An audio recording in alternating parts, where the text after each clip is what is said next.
The resources to live up treasures in heaven.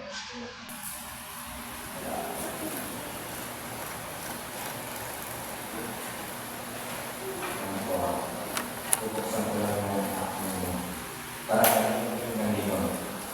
Then, ang topic is Christian living. Makita ko sa Matthew chapter 6 verse 19 to 21. Habang nandun yung yung cellphone ko, dali ko na kayo sa isang kwento. Ano yung kwento natin last week? Yung puno, diba? Oh. So, yung kwento natin noon, puno, kaya naman ay nadapat tayo sa kwento ng manok. May isang manok na inaalagaan siya ng kanyang amo, caretaker, binibigyan ng vitamins, pinapakain ng umaga, tanghali, hapon, tapos hindi. Ngayon, talagang alaga-alaga. So, inilaban sa derby ng champion, ang mga tao na pagpunta. So, sikat na sikat siya, hinahangaan. Yung iba na nalo ng ilang milyon, bilyon, thousands, hundreds. So, kilala at popular na siya.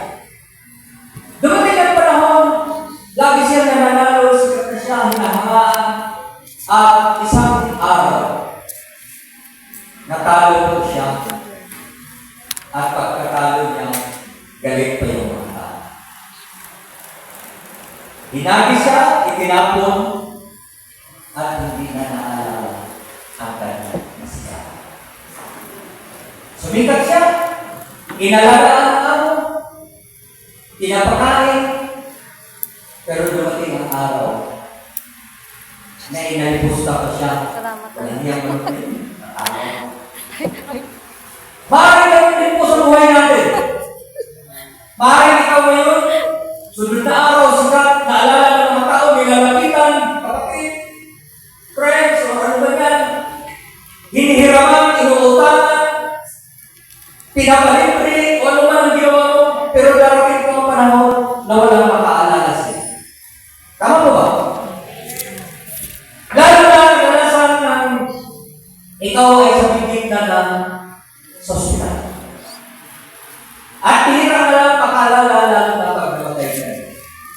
Kaya galing ko kayo sa kwento na totoo at realidad na dapat ang inyong kayamanan, ang ating iipunin ay doon sa langit.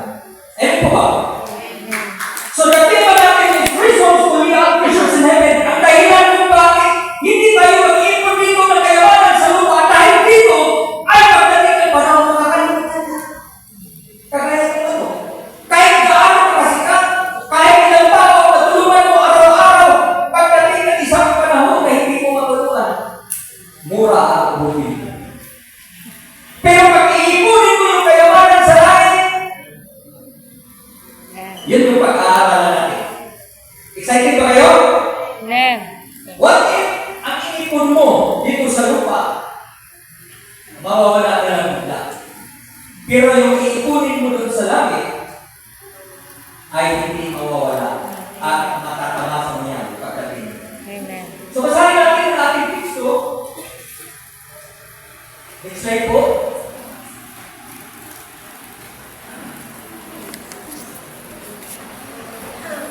Next slide po. Yan. So, sabi sa Matthew chapter 19, verse 21, do not store up for yourselves treasures in earth. So, sabi dito, huwag kayo mag-ipon. Kaya parang dito sa lupa, where moths and vermin destroy. Yung mga atay, mga tipaklong, ano na yan, nakakain, and vermin destroy, and where pigs break and steal. No? Yung mga kalawang, kahit anong ingat mo, at ang isa ay yung mga magnanakaw. Inuwipat ka, diba? Ganda ng mga pitas sa pitas sana, pero pag pumunta ka ng Manila, tatago mo na, no? Kakabalik ka na. Dahil takot ka. May nakita ko sa Sa YouTube ko yun. Nakawawa yung matanda. Ano kasi siya? Yung dati, alam mo yung mga sa Saudi, di ba mga makakapal yung litas? Yung hindi basta-basta na, pag hinatak na ano yan, pag hinatak na mga snatcher, hindi basta-basta na pakakit dahil makakapal yun. Mga halos ko rin makakapal. Dahil dalawang klase pala yun sa Saudi. Yung makakapal na yun, pag bumili ka raw sa, okay, ko alam naman na sa Saudi, dahil kasi nakakaroon ng mga matula, tinatanong ka na, pangmayaman or pangmayaman? Makapal yun, pag sinabi mong pangmayaman, puro yun. Yung malaki na yun, walang. Pag sinabi mong pangmayabang, sinabi yung butas. No? Kaya magaan siya. So, kahit malaki siya, pero gaan siya, dahil walang laman ang salud. Yun daw yung pangmayabang. Pero pangmayaman, puro talaga. So, ano yan? Pangmayabang, pag napasyal ka sa mga squatter area o dun sa Maynila, takot ka na, tatago na. So, tuloy tayo. But store up for yourselves treasures in heaven.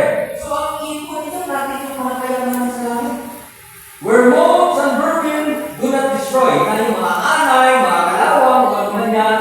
At ang thieves, where thieves do not break and steal. No? Kaya yung mga magnanakaw ay hindi kaya nakawin.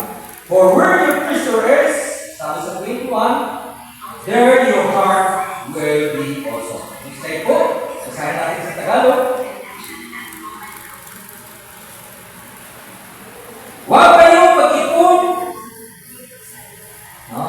Diba? Ayaw lang kumalo ng akin. Medyo Tagalog din yung ito.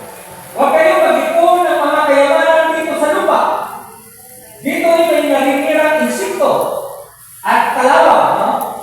At may nakakapasok na magnanakaw. 20. Sa halip, mag-impok kayo ng kayamanan sa langit. At doon walang naninirang insekto at kalawang at walang makakapasok na magnanakaw. 21. Sapagkat kung saan naroon ang inyong kayamanan, naroon din ang inyong puso. No? So, hindi maiwasan po, pag saan daw yung kayamanan natin, nandun din po ang ating mga puso. Next slide po. First point natin, ay bago noon, no? Sabi dito sa 19, do not store up yourselves treasures on earth, where moths and vermin destroy, and where your thieves break in and steal. So first point po, next slide is, treasure on earth is insecure. No, hindi mo maasahan. Kahit itago mo yan sa bangko, itago mo yan sa pawn shop, o ano man mga deposit or bonds, hindi mo pa rin masasiguran. Dahil minsan, lalo na ngayon online, nawawala yung pera. Isang beses, last week yata, nireklamo ko sa Gcash. Bakit nabawasan ko ng 350? At hindi po yung yata. Sabi ko, Gcash bakit? Sabi, pinansin na namin yung kumuha na, pero hindi na iba. Sabi ko, paano na yung kumalagin? Di ba? 320, okay na doon. Pero paano na kung million, thousands yung nilagay ko doon sa online platform, kagaya ng Gcash, Bimaya, o ano man yan, dahil mulay ko, marami kong mga nangyayari na salamat ako, 320 na yung laman ng Gcash ko. So, ganun po. Kahit sabihin mong secure yan, sabihin natin doon sa bangko, isa nasusunog, nababangkrak, so hindi natin. So, una, moth and rust destroy. Material things are perishable, no? So, sabi dito, kahit anong tago mo yan, yung mga anay, inaalala ko yung may nagbangko, di ba? Nilagay niya sa kawayan yung pera niya, doon. Pagbukas niya, mga 1/4 yata o kalahati ng kanyang pera ay tinakin niya. Di ba? So, kahit itago mo yan sa book, sa bangko, naalala ko, bawat kwarto o yung tabi nilalagyan ng gold. So, yun yung paano yung mga may-ari ng barko na halimbawa may mga mahalagang bagay ka, mga alahas, pero mo na ilalagay mo sa bolso, ikaw nakakaalala ng password. Pero minsan, reklamo na yung kasama ko na Christian dahil nakakalimutan daw nila yung password, pinapasira. Sabi niya, ma'am, hindi ko kasi alam namin yan para maiwasan na hindi manakaw. So yun kasi yung protocol, no? Ng empleyado, hindi alam yung mga password dahil baka nasabi. So paano na yun? Kaya ganun, kung ganito po ma'am. Sisirain natin yung goal, pero babayaran mo. Sabi ko yung nangyayari ko. So kahit anong tago natin yan, kalawang, mga anay o ano pa man yan dito, hindi po safe. Number 2, things break in and steal material things are subject to theft. No? Kahit anong sakto, kahit anong ingat natin sa bahay. May mga magnanakaw, isipin mo, yung sa UP ba yun na ang dami ng guardia, patapos may mga CCTV pa. 2022 yata yun, o 23. Tapos, may mga laser pa. For 5 minutes lang, 4 to 5 minutes lang, pinasok nila yun. 4 to 5 minutes kasi nag-alarm, kapag-alarm, wala na yung magnanakaw. Ang nakuha yung corona ng Holland ba yun? So, ganun. Kahit anong ingat nila, board na yan. Yun nga yung sabi nila, ang lupit, pag may gusto daw, may paraan. Ganun yung magnanakaw. Oo. So, isipin nyo, ano na yun? Yung dahil ng mga bangkay. May laser, may CCTV. Pero, ang ginawa pala ng magnanakaw, nagkunyari yung mga technician. So, dito sila sa likod. Sa rooftop sila dumaan, may crane. Tapos sumakay sila. Tapos pagbaba nila, binasag. Tapos unang tinira nila muna yung CCTV.